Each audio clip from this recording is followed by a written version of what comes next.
Shri N ചന്ദ്രൻ നോക്കൂ, pension കൊടുക്കാതിരിക്കുമ്പോൾ ഒരു തെരഞ്ഞെടുപ്പ് കാലത്ത് പെൻഷൻ കൊടുക്കാത്തത് വലിയ പ്രശ്നമാക്കിയ ഒരു പാർട്ടിയാണ് അടുത്ത തെരഞ്ഞെടുപ്പ് വരുമ്പോൾ പെൻഷൻ കൊടുത്തതിനെ പ്രശ്നമാക്കുന്നത്. സാധാരണഗതിയിൽ നമ്മൾ കൊടുക്കാതിരിക്കുമ്പോൾ ചോദിക്കുന്നത് ഓക്കെ, അത് മനസ്സിലാക്കാം, പ്രതിപക്ഷത്തിന്റെ കർത്തവ്യമാണ്, കടമയാണ്.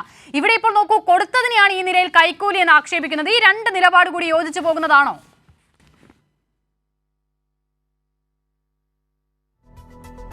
കോൺഗ്രസിനെ സംബന്ധിച്ചിടത്തോളം അവരിപ്പോൾ എടുക്കുന്ന പല നിലപാടുകളും അവരുടെ കയ്യിൽ നിന്ന് കാര്യങ്ങൾ വിട്ടുപോവുകയാണ് എന്ന വെപ്രാളത്തിൽ എന്തൊക്കെയാണ് അവർ കാട്ടിക്കൂട്ടുന്നത്, എന്തൊക്കെയാണ് അവർ പറയുന്നത് എന്നുള്ളതിനെക്കുറിച്ച് അവർക്ക് പോലും നിശ്ചയമില്ലാത്ത നിലയിലാണ്.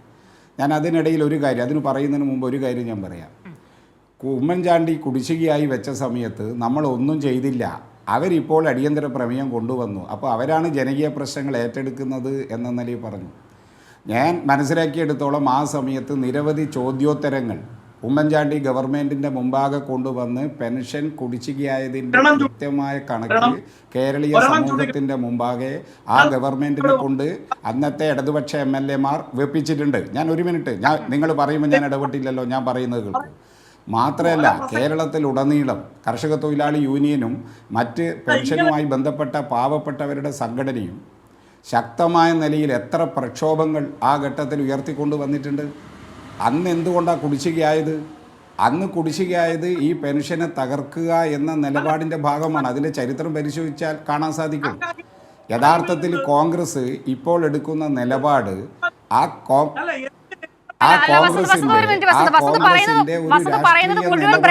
കേൾക്കുന്നത് വസന്ത, അത് ശ്രീ എൻ ചന്ദ്രൻ സംസാരിക്കുന്നത് കൊണ്ടാണ്. അപ്പോൾ വസന്ത് പറയുന്നത് കേൾക്കില്ല, വസന്ത് പറയുന്നത് കേൾക്കില്ല വസന്ത. അപ്പോൾ ഞാൻ തിരിച്ചു വരാം, വസന്തയുടെ സമയത്തേക്ക് ഞാൻ വരാം. പറഞ്ഞോളൂ ശ്രീ എൻ ചന്ദ്രൻ.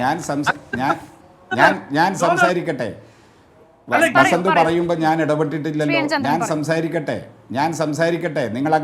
നിങ്ങൾ അങ്ങനെ ധൃതി പിടിക്കല്ല. യെസ്, കോൺഗ്രസ് ഇപ്പോൾ പറഞ്ഞ ഈ കൈക്കൂലിയാണ് എന്ന് പറഞ്ഞത് അവരുടെ ഒരു രാഷ്ട്രീയ നിലപാട് പുറത്തു വന്നതാണ്. ഇപ്പോൾ മാത്രമാണോ അവർ പെൻഷനെതിരായിട്ട് പറഞ്ഞിട്ടുള്ളത്? ഈ പെൻഷൻ കേരളത്തിൽ കൊണ്ടുവന്നത് മുതൽ അവരിതിനെതിരല്ലേ? എത്രയോ അനുഭവമില്ലേ?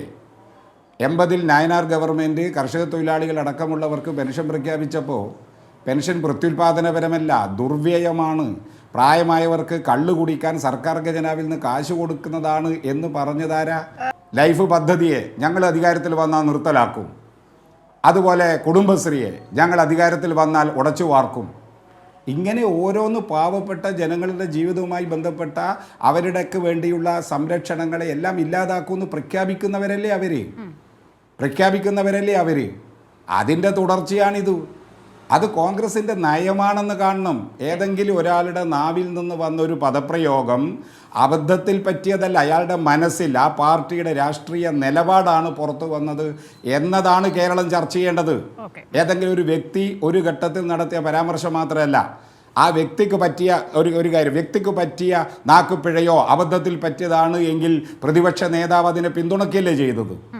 ഉത്തരവാദപ്പെട്ട കോൺഗ്രസ് നേതൃത്വം പറയണം, വേണുഗോപാലൻ പറഞ്ഞത് ശരിയല്ല, അങ്ങനെ ഒരു അഭിപ്രായം ഞങ്ങൾക്കില്ല, വേണുഗോപാലൻ അബദ്ധത്തിൽ പറഞ്ഞതാണെന്ന് പറയാനുള്ള ധാർമ്മിക ഉത്തരവാദിത്വം കോൺഗ്രസ് കാണിക്കണ്ടേ? പകരം എന്താ ചെയ്തത്? വേണുഗോപാലൻ പറഞ്ഞതിനെ പിന്തുണക്കുന്നു, അത് ശരിയാണെന്ന് പറയുന്നു, അത് തെറ്റില്ലെന്ന് പറയുന്നു. ആര് പറയുന്നു? കേരളത്തിലെ പ്രതിപക്ഷ നേതാവ്. അപ്പോൾ വ്യക്തമാണ് അത് കോൺഗ്രസിൻ്റെ നിലപാടാണ്, UDFൻ്റെ നിലപാടാണ്. ആ നിലപാട് കേരളം അംഗീകരിക്കണമോ പാവപ്പെട്ടവർ അംഗീകരിക്കണോ എന്നതാണ് പ്രശ്നം. ഇതാണ് അടിസ്ഥാനപരമായിട്ടുള്ള കാര്യം. ഈ നയമാണ് പ്രശ്നം. അത് നമ്മൾ കാണണം. രണ്ട് നയമാണ് കേരളത്തിലേത്. നോക്കൂ, ഇടതുപക്ഷ മുന്നണി ഇപ്പം നടപ്പിലാക്കിക്കൊണ്ടിരിക്കുന്ന കാര്യങ്ങൾ പാവപ്പെട്ടവർക്ക് വേണ്ടിയുള്ളതാണ്, പെൻഷൻ മാത്രമല്ല. ഈ ഇടതുപക്ഷ മുന്നണി പാവങ്ങൾക്ക് നൽകുന്നത് വെറും പെൻഷനാണെന്ന് ആരും കരുതണ്ട. പെൻഷന് പുറമേയുണ്ട് ലൈഫ് പദ്ധതി. ആർക്ക് വേണ്ടിയാ? പാവപ്പെട്ട ജനങ്ങൾക്ക് വേണ്ടിയാ. പാവപ്പെട്ട ജനങ്ങൾക്ക് വേണ്ടിയാണ് ലൈഫ് പദ്ധതി നടപ്പിലാക്കുന്നത്. പൊതുവിദ്യാഭ്യാസ സ്ഥാപനങ്ങൾ മെച്ചപ്പെടുത്തിയത് ആരെ ലക്ഷ്യം വെച്ചിട്ടാ? പൊതുവിദ്യാഭ്യാസ സ്ഥാപനങ്ങളിൽ പോകുന്ന പാവപ്പെട്ടവരെ ലക്ഷ്യം വെച്ചിട്ടാ.